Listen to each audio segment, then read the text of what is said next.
Shalom सर्वांना. आज पुन्हा एक नवीन विषय घेऊन मी तुमच्या समोर आहे आणि आजचा विषय आहे की बारब्बा कोण.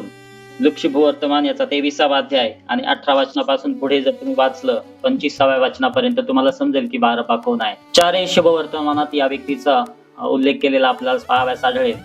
आता आपण जाणून घेऊया बारब्बा या शब्दाचा अर्थ काय. बारब्बा, बार अधिक अब्बा. बार हा अरामिक भाषेमध्ये वापरलेला शब्द आहे. त्याचा अर्थ आहे मुलगा. अब्बा म्हणजे पिता. बारब्बा म्हणजे पित्याचा मुलगा. आश्चर्य आहे ना.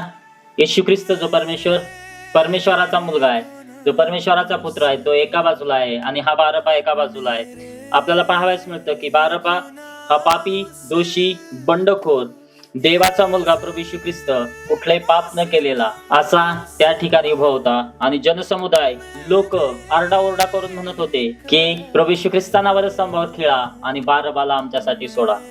प्रियानो, किती अद्भुत गोष्ट आहे. एका बाजूला परमेश्वराचा पुत्र आणि दुसऱ्या बाजूला बारब्बा जो पित्याचा पुत्र आहे आणि प्रभू येशू ख्रिस्ताने त्या पित्याचा पुत्र त्याला वाचवलं आणि येशू ख्रिस्त त्याच्या जागी मरण पावले. आश्चर्य आहे ना प्रियानो.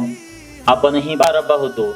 मी पापी होतो, दोषी होतो, बंडखोर होतो, देवाच्या विरोधात जाणारा होतो, पण देवाने माझ्यावर इतकं प्रेम केलं की त्याने आपला एकुलता एक पुत्र दिला यासाठी की माझा नाश होऊ नये तर मला सार्वकालिक जीवन प्राप्त व्हावं. असे अनेक बारब्बा आहेत ज्यांची प्रभू येशू ख्रिस्त आज वाट पाहत आहे. बारब्बा कोण आहे हे आज आपण पाहिलं आहे.